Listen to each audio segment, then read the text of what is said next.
ma kenan.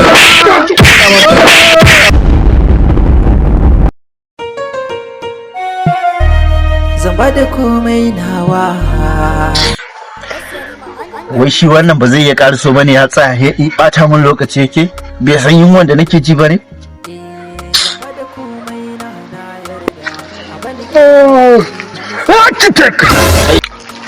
Kai.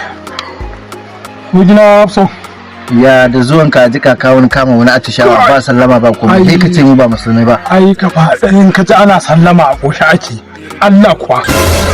Mutumin da bai ci komai ba tun jiya kuma sallaman me zan ma. Wai kai kana nufin na zo gidanku ko za ka dan fito mana da abinci yanzu wai kai kana nufin kai ma yunwa kake ji ba abin da ka samu kasa a cikin ka?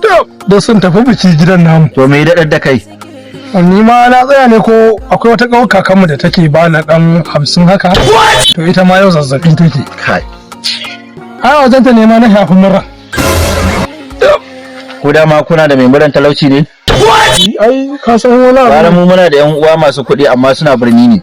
Mu ma muna da wasu a birnin tunda kaga sukan ɗan zo duk kaka. Yanzu ya za a yi?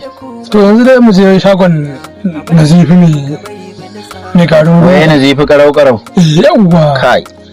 Shi wani lokacin ne zai baka abu ya dinga maka. Mana zai maka jela ya tuna maka da tsohon bashi. Ni abin da ba. Kuma ni wallahi ba na son ya rika tuna mun. Amma fa ni ko za a mun me da za a bani. Ko za a mun me. Ka san Allah zan ci. Ni ina da zuciya gaskiya. Ba da zuciya da abu. Don komai yunwa na zan iya jurewa. Billahi lazi in dai za a ba. Ni fa a mun gori.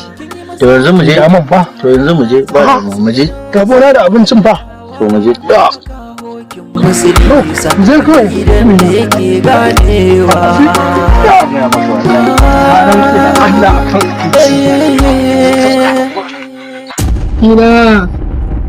Ina oyo oyo haka wallahi Allah kai ina